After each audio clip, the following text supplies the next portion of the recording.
5, 4, 3, 2, 1. This Geek Crash Course on Thunderbirds is go!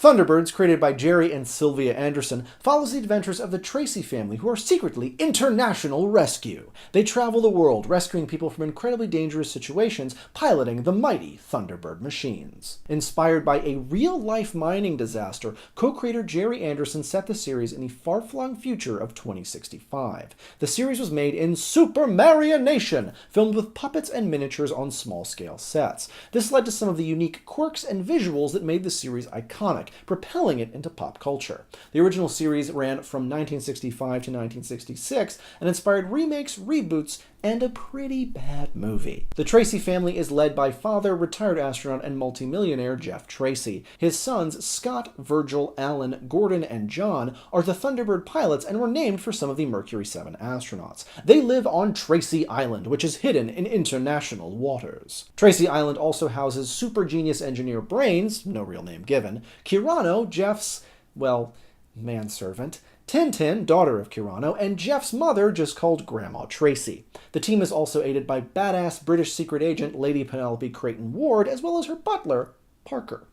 Together, International Rescue works together to make the world a better, safer place, battling natural disasters, international terrorists, and maniacal saboteurs. As with other Anderson productions, Thunderbirds gave the main team, International Rescue, their own unique lingo, FAB, used instead of affirmative in transmissions. FAB.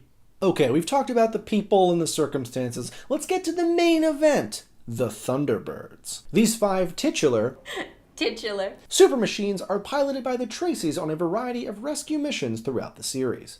Thunderbird 1, piloted by Scott, is a high-powered rocket plane. Thunderbird 2, piloted by Virgil, is a vertical takeoff and landing airship that can switch out different middle sections called pods. These pods have different equipment and pod vehicles like the Firefly bulldozer, plane-catching elevator cars, and drilling dynamo, the Mole. Thunderbird 3, piloted by Alan, is an atomic space rocket. Thunderbird 4, piloted by Gordon, is a submarine. While it's never called a pod vehicle because it's a Thunderbird, Thunderbird 2 can transport Thunderbird 4 in a pod exactly like a pod vehicle. It's like a square rectangle thing. Like a rectangle can be a square, but a square... No, wait, different way. Whatever. Thunderbird 5, manned mainly by John, but alternatively by Alan, is a communications monitoring space station. It actively seeks out emergency signals to relay to the team on Tracy Island. Another of the beloved vehicles from Thunderbirds is Fab 1, Lady Penelope's bulletproof 6-wheeled Rolls-Royce. It's armed with machine guns, equipped with gadgets including smoke and oil slick dispensers, and can change into a submersible mode.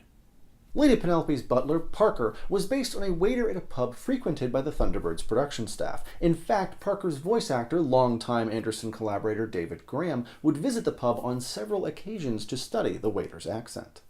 The series was one of my absolute favorite things growing up. If you're wondering, yes, I still have copies of DVDs. So I definitely recommend it, even if you're just curious. If you do find yourself becoming a fan, there are also 2 movies. The first, Thunderbirds Are Go, is kind of a wacky space adventure for the team. The second, Thunderbirds 6, follows the team's quest for a 6th Thunderbird machine. No, I'm not going to tell you which machine they end up deciding on to be Thunderbird 6. It's part of the fun, and in the title, and someone will probably comment on it ruining this moment, but let's not worry about it.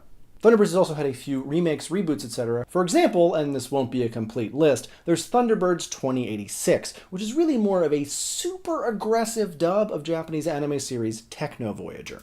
There's also the live-action film, which is not that good. The cast is pretty okay. The Thunderbird designs themselves are kind of awesome, but it just doesn't gel. Like, I can't recommend it. It's not necessarily an avoid, but also like a don't run out and find, you know. There's also a planned 2015 series, Thunderbirds Are Go. I put a link to a great Guardian article in the description. I think it's really helpful. It's got a pretty complete cast list as well, so if you're curious, check it out.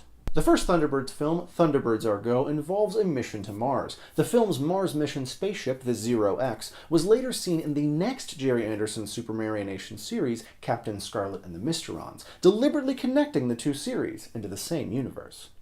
If you could design a Thunderbird, what would it do? Let me know in the comments below, and remember to subscribe for more Geek Crash Course. Until next week, if you have any questions, you can find us on Twitter, Facebook, or our website, geekcrashcourse.com. I'm Michael Nixon, this has been Geek Crash Course West, and this is all FAB.